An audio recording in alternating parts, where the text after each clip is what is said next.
अमीर बनने के सपने तो सबने देखे हैं, है ना? पर सवाल यह है कि असल में लंबे समय तक टिकने वाली दौलत बनती कैसे है? कुछ सबसे बेहतरीन फाइनेंशियल किताबों की सीख को मिलाकर आज हम उसी कोड को समझने की कोशिश करेंगे जो दिखाता है कि ये किस्मत का नहीं, बल्कि एक पूरे सिस्टम का खेल है। तो असली सवाल पर आते हैं, कोई सच में अमीर बनता कैसे है? देखिए, ये लॉटरी जीतने या रातों रात अमीर बनने वाली स्कीमों के बारे में बिल्कुल नहीं है। इसके पीछे एक पूरी स्ट्रैटेजी है, एक प्लान है।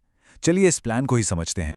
ये बात दिमाग में बैठा लीजिए, दौलत बनाना किस्मत का खेल नहीं है, ये एक कोड है। और सबसे मजेदार बात पता क्या है? इस कोड को कोई भी सीख सकता है। इस विश्लेषण में हम इसी कोड के नियमों को एक एक करके समझने की कोशिश करेंगे। तो चलिए शुरू करते हैं। देखिए, हर कोड को खोलने के लिए एक चाबी होती है, राइट? दौलत के इस कोड की पहली और सबसे जरूरी चाबी है माइंडसेट में बदलाव। एक कर्मचारी की तरह सोचने से हटकर एक मालिक की तरह सोचना। असली सफर यहीं से शुरू होता है। देखिए, दो तरह की सोच होती हैं। एक तरफ जहां लोग पैसे के लिए काम करते हैं, मतलब सैलरी के पीछे भागना, अपना समय बेचना, और दूसरी तरफ जहां पैसा आपके लिए काम करता है, यानी ऐसी चीजें बनाना जो समय के साथ खुद ब खुद बढ़ती जाएं। यही है कर्मचारी और मालिक की सोच का सबसे बड़ा फर्क।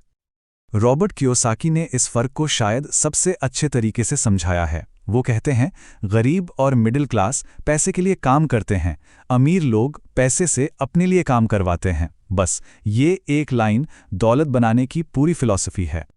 लेकिन सिर्फ मालिक की तरह सोचना काफी नहीं है, उस पर विश्वास भी करना होगा। जैसा कि नेपोलियन हिल ने कहा था, जो कुछ भी दिमाग सोच सकता है और उस पर यकीन कर सकता है, उसे वो हासिल भी कर सकता है। ये यकीन ही है जो उस सोच को हकीकत में बदलता है। ठीक है, तो माइंडसेट तो सही हो गया। अब अगला कदम क्या है? अब चाहिए एक टूल, एक औजार। और दौलत बनाने का औजार है एक वैल्यूएबल स्किल, क्योंकि पैसा तभी बनता है जब कोई कीमती समस्या हल की जाती है। जैसे कि सेल्स, कोडिंग, फाइनेंस या फिर एआई। ये स्किल्स आज के बाजार में सोने की तरह हैं। क्यों?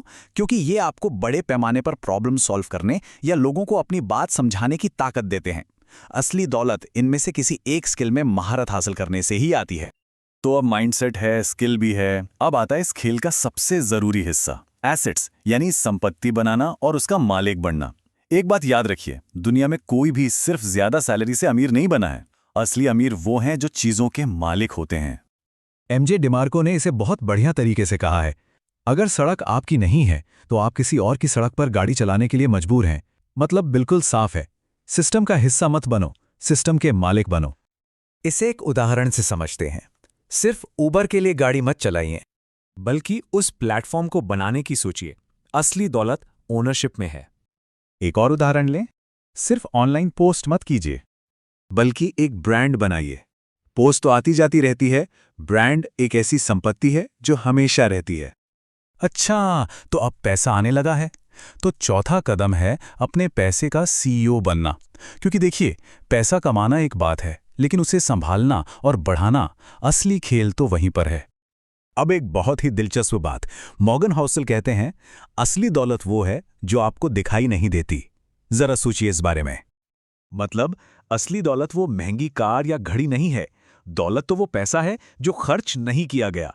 ये वो संपत्ति है जो पर्दे के पीछे चुपचाप आपके लिए काम कर रही है और लगातार बढ़ रही है, तब भी जब आप सो रहे हो। और इस दौलत को बनाने के कुछ सीधे साधे नियम हैं। अपने हर रुपए पर नजर रखिए, फालतू के कर्ज से बिल्कुल दूर रहिए, निवेश जल्दी शुरू कीजिए और फिर बस कंपाउंडिंग की ताकत को अपना काम करने दीजिए। और आखिर में सबसे जरूरी बात, ये समझना होगा कि ये एक दशक लंबा खेल है। दौलत बनाना कोई 100 मीटर की दौड़ नहीं है, ये एक मैराथन है। यहां तेजी से भागने से ज्यादा जरूरी है लगातार दौड़ते रहना। जेम्स क्लियर कहते हैं, आप वही बनते हैं जो आप बार बार करते हैं। अब जरा सोचिए, अगर निवेश करने, बचाने और सीखने की आदत को अगले 10 साल तक रोज दोहराया जाए तो उसका नतीजा क्या हो सकता है? तो चलिए पूरे कोड को एक बार फिर से देखते हैं। स्टेप 1, मालिक वाला माइंडसेट। स्टेप 2, एक कीमती स्किल में मास्टरी। स्टेप 3, उससे एक बिजनेस या साइड हसल शुरू करना।